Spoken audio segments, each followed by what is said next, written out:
El propósito de la lección de este trimestre es presentar el tema central de la epístola a los romanos, que es el tema de la justificación por la fe. Mira, la palabra justificación es un término jurídico. Un delincuente ha transgredido la ley y merece el castigo. Pero alguien que no le debe nada a la justicia, a la ley, porque siempre ha cumplido la ley al pie de la letra, él se ofrece para recibir el castigo que el delincuente merece. Ahora, si el delincuente acepta el ofrecimiento, está libre, puede irse, es considerado como si nunca hubiera transgredido la ley. No porque no la haya hecho, sino porque otra persona cargó sobre sí las transgresiones del delincuente. Bueno, en la vida espiritual sucede la misma cosa. Nosotros los seres humanos habíamos transgredido la ley de Dios y estábamos condenados a muerte. Nuestro delito merecía la muerte. Pero el Señor Jesucristo se presentó y se ofreció voluntariamente para pagar el castigo de nuestra transgresión.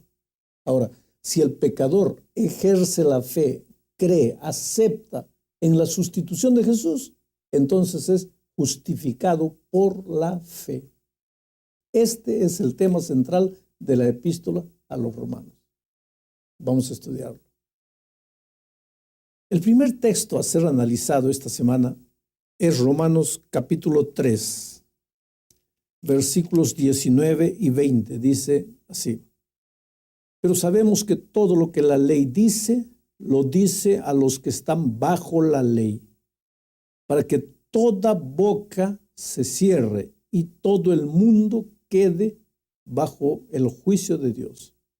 Porque por las obras de la ley, ningún ser humano será justificado delante de él, ya que por medio de la ley es el conocimiento de pecado. ¿Quiénes están bajo la ley?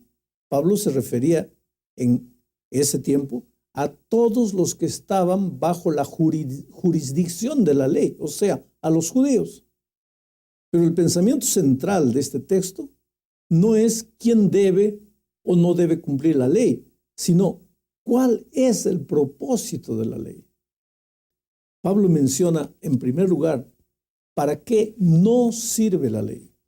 La ley no sirve para justificar ni para salvar. Dice, por las obras de la ley, ningún ser humano será justificado delante de Dios. Eso es lo que él afirma con contundencia. Entonces, ¿para qué sirve la ley? Pablo responde, por medio de la ley es el conocimiento del pecado. La ley solo sirve para mostrar el pecado. El pueblo judío estaba bajo la ley. ¿Por qué? Porque estaba bajo su jurisdicción.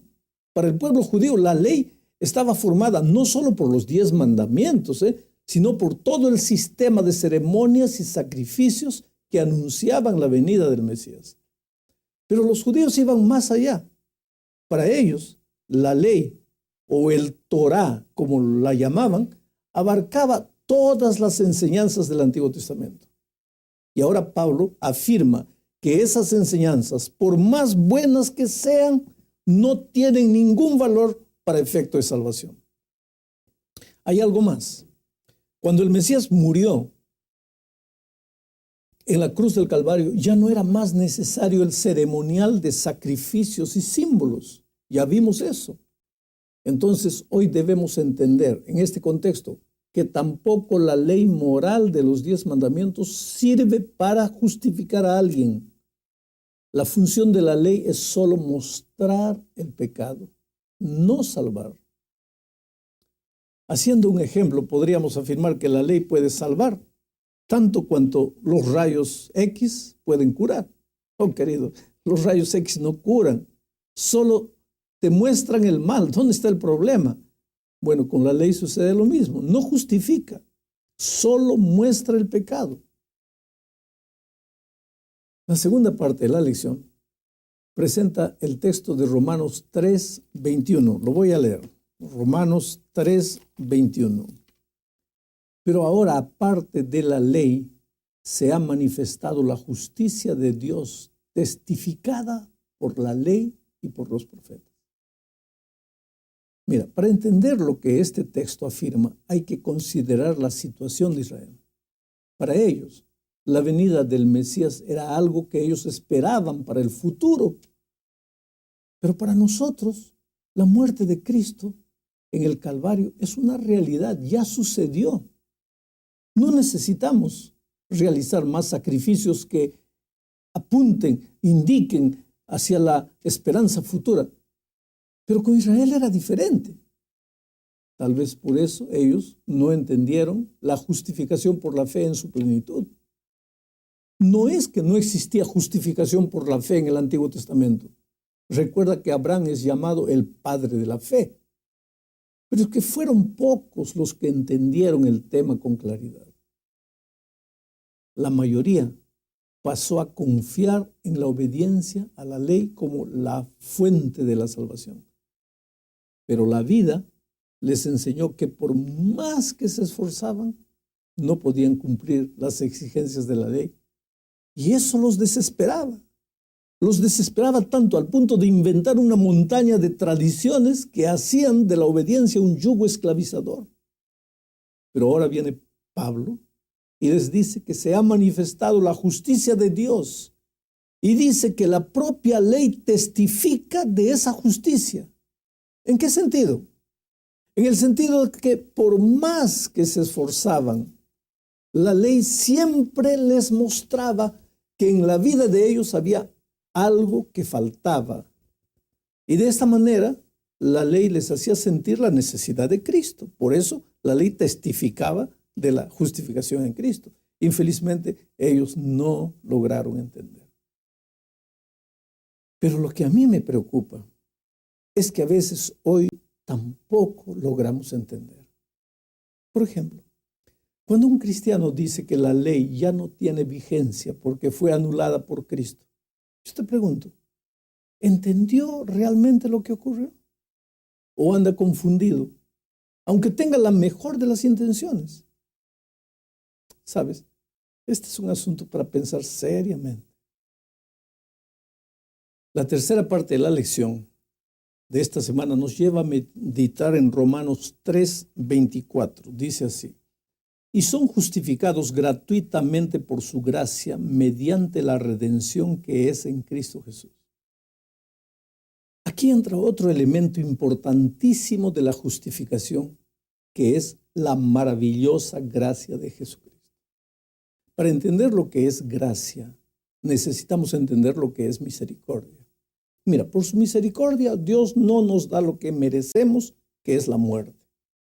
Y por su gracia nos da lo que no merecemos, que es la vida. No tenemos que hacer nada, solo aceptar. Dios lo hace todo. La justificación, o sea, el ser declarado, el ser considerado justo, es un acto gratuito que Dios te ofrece por amor. El hecho de que eres justificado significa que eres justo como si nunca hubieras pecado. Pero es más que eso. No significa solo que Dios te ve como si nunca hubieras pecado, sino también significa que Él te ve como si siempre hubieses vivido rectamente. Es decir, que desde el día en que naciste, tú siempre hubieses amado al Señor con todo tu corazón y con toda tu alma y con toda tu mente. ¿Cómo puede Dios verte así? Es que Él te ve revestido de la perfecta justicia de su perfecto Hijo. Te ve a ti tan justo como es Jesús. En ti mismo, claro, no hay nada de bueno. Tú no eres justo en absoluto. Pero cuando vas a Jesús y te escondes en Él, Dios pone en tu haber la perfecta justicia de Cristo. Dios te ve ahora en su Hijo. Esto es maravilloso. Vamos ahora a Romanos 3:25.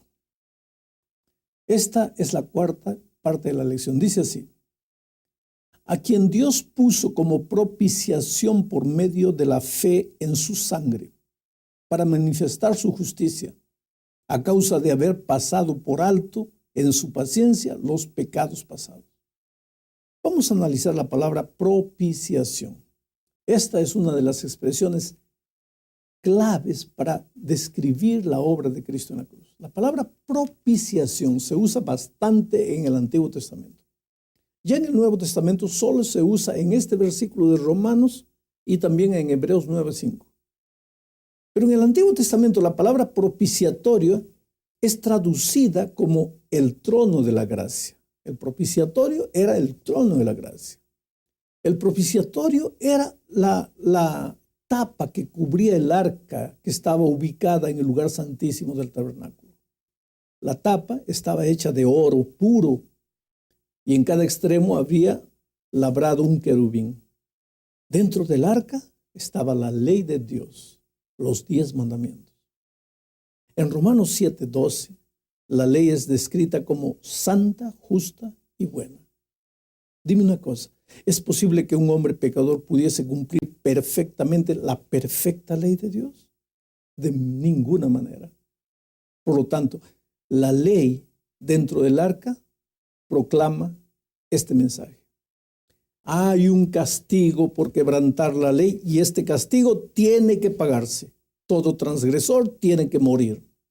La justicia de Dios no quedará satisfecha hasta que el castigo haya sido totalmente pagado.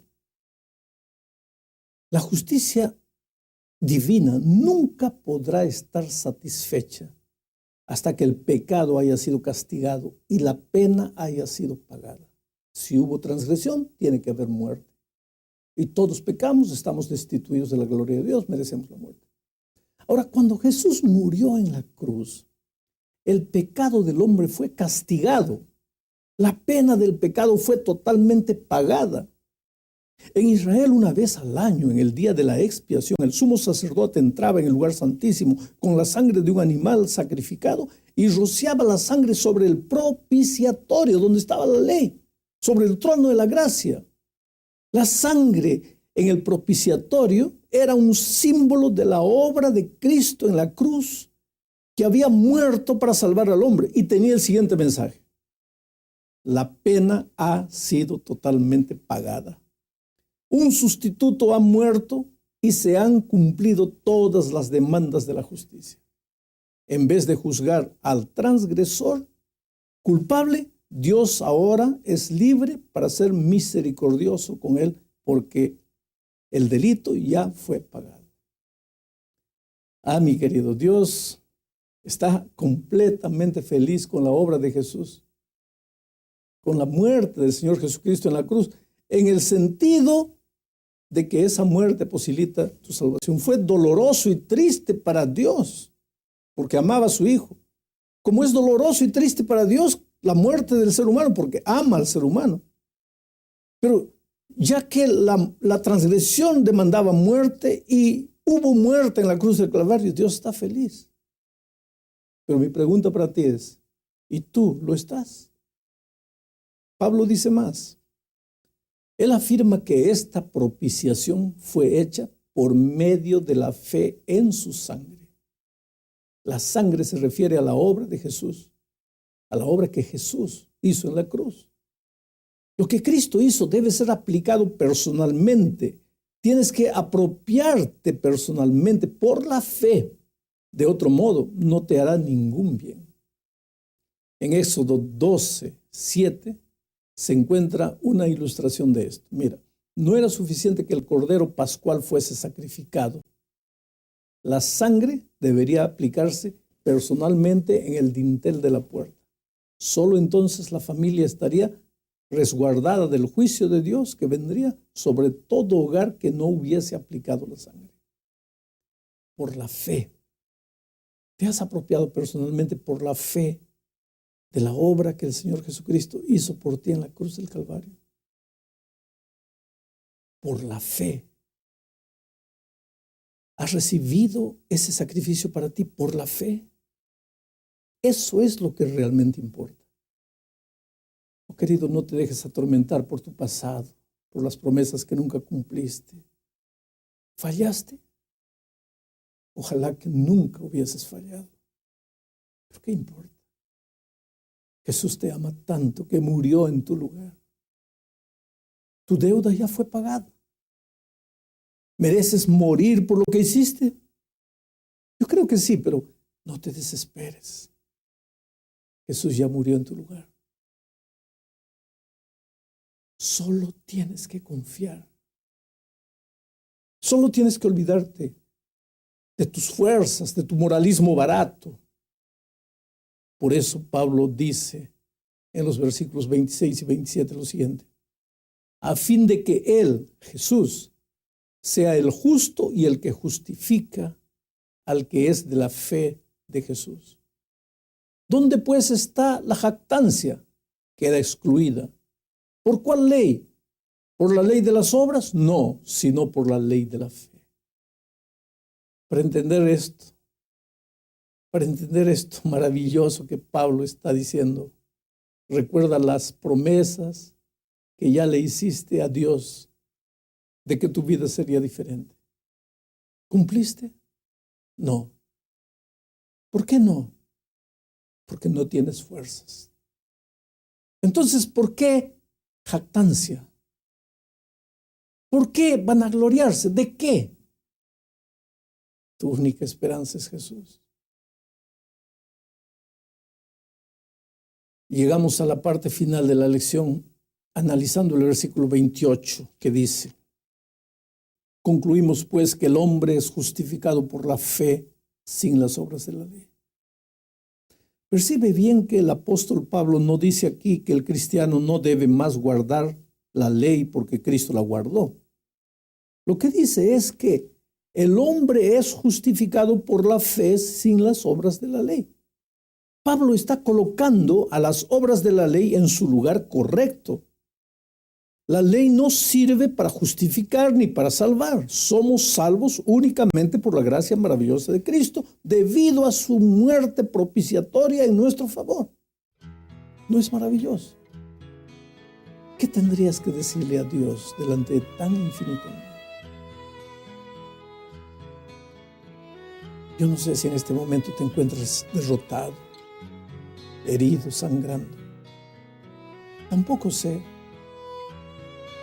si estás así porque confiaste en tus propias fuerzas.